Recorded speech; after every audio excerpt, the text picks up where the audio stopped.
Hello viewers, welcome to my YouTube channel with English in Bengali. তো আজকের এই ভিডিওতে আমি তোমাদের সাথে শেয়ার করব জয়নিং ডাফ ডাটের কোশ্চেন বাঞ্চ থেকে ক্লাস 12-এর ডাফ ডাটের কোশ্চেন বাঞ্চ থেকে স্ট্রং রুটসের জয়নিং। তো যারা এখন অবধি এর আগের গ্রামারের ভিডিওগুলো দেখোনি অবশ্যই করে কিন্তু দেখে নিও। এই ভিডিও ডেসক্রিপশন বক্সে আমি প্লেলিস্টের লিঙ্ক দিয়ে দিয়েছি। ইংলিশের সমস্ত এমসিকিউ, এসএকিউ, এলএকিউ এবং সাথে রাইটিং এবং গ্রামারের যদি তোমরা পিডিএফ সংগ্রহ করতে চাও, অনেকেই চেয়েছো, অনেকেই কমেন্ট করেছো, যারা যারা সংগ্রহ করতে চাও এই ভিডিও ডেসক্রিপশন বক্সে দেখো হোয়াটসঅ্যাপ নাম্বার আমি দিয়ে দিয়েছি, ওখানে গিয়ে তোমরা মেসেজ করতে পারো। এই ভিডিওতে দেখে নেওয়ার পর তোমরা হোয়াটসঅ্যাপে মেসেজ করো, তাহলে কিন্তু তোমাদের আমি পিডিএফ দিয়ে দেবো। এবং পিডিএফের প্রাইস কিন্তু ভীষণই অল্প রেখেছি, যাতে তোমরা সবাই কিনতে পারো পিডিএফটা। অবশ্যই করে কিন্তু পিডিএফটা নিয়ে নিও, তাহলে কিন্তু তোমাদের অনেক সুবিধা হবে। না হলে ভুলভাল সাজেশন পড়ে কিন্তু পরে তোমরা পরীক্ষা যখন রেজাল্ট বেরোবে কম নাম্বার পাবে, তখনই কিন্তু তোমরা আফসোস করবে যে বেশি দাম দিয়ে তোমরা অনেক হয়তো পিডিএফ কিনেছো বা ভুলভাল সাজেশন ফলো করছো, তাহলে কিন্তু তোমাদেরই সেটা ক্ষতি হবে। তাই অবশ্যই করে কিন্তু পিডিএফটা সংগ্রহ করে নিও। তো যাই হোক, জয়নিংয়ে চলে আসো। জয়নিং তো আমি তোমাদের এর আগেও শিখিয়েছি যে জয়নিং কীভাবে করতে হয় সিম্পল, কমপ্লেক্স, কম্পাউন্ড সেন্টেন্সের। তো এখানে দেখো প্রথমটা কি রয়েছে, my father Jainuluddin had not much formal education, he had not much wealth. আমার বাবা জাইনুলউদ্দিনের খুব বেশি প্রথাগত শিক্ষা ছিল না, না তার ছিল খুব বেশি সম্পত্তি। এটাকে বলেছে কমপ্লেক্স বানাতে। তাহলে কমপ্লেক্স বানাতে গেলে কী হবে, আমরা এখানে রিলেটিভ ক্লজ বা অ্যাডজেক্টিভ ক্লজের ইউজ করব। তাহলে my father Jainuluddin who had not formal education, comma had not much wealth, এরমভাবে লিখব। আর এটাকে যদি আমরা সিম্পলে করতে চাই কি লিখব, সিম্পল না সরি, এটাকে যদি কম্পাউন্ডে করি তাহলে কি লিখব, নাইদার নট দিয়ে লিখব। My father Jainuluddin had neither formal education nor much wealth. এটা কিন্তু বেশি অ্যাপ্রোপ্রিয়েট হবে যদি কম্পাউন্ডে করো। এরপরেটা, we lived in our ancestral house, আমরা আমাদের পৈতৃক বাড়িতে থাকতাম। The house was built in the middle of the 19th century, বাড়িটা তৈরি হয়েছিল 19 শতকের মাঝামাঝি সময়ে। এটাকে কমপ্লেক্স বানাতে বলেছে। আর কি করতে হবে, কমপ্লেক্স আর সিম্পল। তাহলে we lived in our ancestral house, আমরা আমাদের পৈতৃক বাড়িতে বাস করতাম। তাহলে এখানে কিসের সম্বন্ধে বলা হয়েছে, বাড়িটার সম্বন্ধে দেখো বলেছে যে বাড়িটার সম্বন্ধে বলেছে।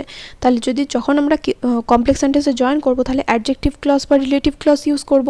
তাহলে কি লিখব, we lived in our ancestral house. এবার এই দ্য হাউসটা লিখবো না, তাহলে কি লিখব, হুইচ এই প্রোনাউনটা বসাবো, which was built in the middle of the 19th century। তাহলে হয়ে গেল এটা কমপ্লেক্স। সিম্পল করলে কি হবে, we lived in our ancestral house, comma built in the middle of the 19th century, যেটা তৈরি হয়েছিল 19 শতকের মাঝামাঝি সময়ে। ওয়াজ বিল্ট কিন্তু এখানে লিখবো না, তাহলে we lived in our ancestral house, comma built in the middle of the 19th century, এখানে কিন্তু পার্টিসিপেলের ব্যবহার হলো। এবার বলবে যে এখানে আইএনজি নেই, তো না, পাস্ট পার্টিসিপেল ব্যবহার তো হয়েছে, কী করে আইএনজি থাকবে বলো। তারপর এটা, ইট ওয়াজ আ ফেয়ারলি লার্জ পাকা house of limestone and brick, এটা ছিল একটা বিশাল পাকা বাড়ি চুন এবং ইটের। The house was on the most street of Rameswaram, বাড়িটা ছিল রামেশ্বরমের মসজিদ রাস্তাতে বা মস্ট স্ট্রিটে। এটাকে বলেছে কমপ্লেক্স আর সিম্পল বানাতে। তাহলে এখানে কিসের সম্বন্ধে বলছে, বাড়িটার সম্বন্ধে বলছে, যেটা একটা বিশাল বড় পাকা বাড়ি ছিল, যেটা রামেশ্বরমের মসজিদ স্ট্রিটে অবস্থিত ছিল। কিন্তু প্রথম সেন্টেন্সে দেখো এখানে ইট বলেছে শুধু, প্রথম সেন্টেন্সে কিন্তু দ্য হাউস উল্লেখ করা নেই। তাই এর জন্য পরের সেন্টেন্সটাকে আমরা আগে নিয়ে আসবো কমপ্লেক্স সেন্টেন্সে জয়েন করার সময়। তাহলে the house which was on the most street of Rameswaram, comma was a fairly large pucca house of limestone and brick, এরমভাবে লিখব। তাহলে বোঝাতে পারলাম, the house which was on the most street of Rameswaram, comma was a fairly large pucca house of limestone and brick. এবার যদি এটাকে সিম্পলে করে কী হবে, সিম্পল করলে কী হবে, যে এটা একটা পাকা বাড়ি ছিল রামেশ্বরমের মসজিদ স্ট্রিটে, তাই তো। তাহলে দ্য হাউস ওয়াজ, এরকমভাবে লিখবো, the house was fairly large, না এরকমভাবে দরকার নেই, সহজ যদি এরকমভাবে লেখো, it was a fairly large pucca house of limestone and brick on the most street of Rameswaram. কীরকমভাবে লিখবে, it was a fairly large pucca house of limestone and brick, তারপরে লিখবে on the most street of Rameswaram, রামেশ্বরমের মস স্ট্রিটের উপর অবস্থিত ছিল।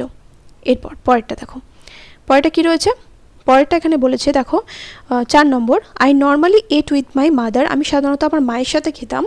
I sat on the floor of the kitchen, আমি রান্নাঘরের মেঝেতে বসতাম। এটাকে বলেছে জয়েন ইনটু সিম্পল, সিম্পলে জয়েন করতে। তাহলে রান্নাঘরের মেঝেতে বসে আমি আমার মায়ের সাথে সাধারণত খেতাম। I normally ate with my mother, কোথায় বসতাম, রান্নাঘরের মেঝেতে। এখানে পার্টিসিপেলের ব্যবহার করব, তাহলে sitting on the floor of the kitchen, sitting on the floor of the kitchen. এখানে দেখো স্যাট রয়েছে, স্যাটটা কি পাস্ট ফর্ম, এর প্রেজেন্ট ফর্ম কি সিট, তাহলে এর সাথে আইএনজি যুক্ত হওয়ার সময় কি হয়ে যাবে, ডাবল টি হয়ে যাবে। তাহলে sitting on the floor of the kitchen, কি লিখবে, sitting on the floor of the kitchen, তারপর একটা কমা দেবে। I normally ate with my mother, আমি সাধারণত আমার মায়ের সাথে খেতাম, তাহলে এখানে পার্টিসিপেলের ব্যবহার হলো, তাই তো। তারপর এটা, the Shiba temple was about a 10 minute to walk from our house, Shiva মন্দির আমাদের বাড়ি থেকে 10 মিনিটের হাঁটা পথ ছিল। It made Rameswaram so famous two pilgrim, এটা রামেশ্বরমকে তীর্থযাত্রীদের কাছে খুব বিখ্যাত করে তুলেছিল। তাহলে শিব মন্দিরটা কত দূরে ছিল, 10 মিনিট দূরত্বে ছিল আমাদের বাড়ি থেকে। তাহলে এখানে কিসের কথা বলছে, শিব মন্দিরের কথা বলছে, এটাকে কমপ্লেক্স বানাতে বলেছে। তাহলে দ্য শিবা টেম্পল হুইচ লিখলাম, তারপরে কি লিখবে, was about a 10 minute walk from our house, comma made Rameswaram so famous to pilgrims, রামেশ্বরমকে তীর্থযাত্রীদের কাছে বিখ্যাত করে তুলেছিল। ক্লিয়ার হলো, তাহলে এটা কমপ্লেক্স হয়ে গেল।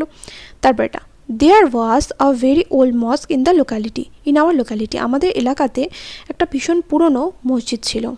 মাই father would take me there for evening prayer, আমার বাবা আমাকে সেখানে সন্ধ্যাবেলায় প্রার্থনার জন্য নিয়ে যেতেন। তাহলে আমাদের এলাকাতে ভীষণ পুরনো একটা মসজিদ ছিল যেখানে আমার বাবা আমাকে সন্ধ্যাবেলায় নিয়ে যেত প্রার্থনার জন্য। তাহলে there was a very old mosque in our locality.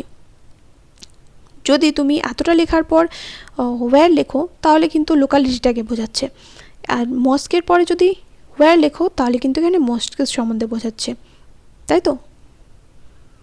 তাহলে কি লিখবে, there was a very old mosque where my father would take me for evening prayers in our locality, in our লোকালিটিটাকে পরে দেবে। ক্লিয়ার, এর পরেরটা দেখো কী রয়েছে। এইভাবে কিন্তু প্রত্যেকটা গ্রামার তোমাদের করতে হবে। আর এটাকে যদি এটা তো কমপ্লেক্সও করতে বলেছিল, এটাকে যদি আমি সিম্পল করি তাহলে কী হবে দেখো, there was a very old mosque in our locality. এখানে দেখো কমপ্লেক্স থেকে এটা সিম্পলে হওয়াটা একটু মুশকিল আছে, কারণ এখানে বলেছে আমাদের এলাকায় একটা ভীষণ পুরনো মসজিদ ছিল যেখানে আমার বাবা সন্ধ্যাবেলা প্রার্থনা করার জন্য নিয়ে যেত। তো এটাকে সিম্পল করলে কঠিন তো নয়, সহজ আছে। দেখো, my father would take me to a very old mosque in our locality for evening prayers. কী বললাম, my father would take me to a very old mosque in our locality for evening prayer. তাহলে এটা simple হয়ে গেল, একটাই মাত্র main verb use হলো, would take me.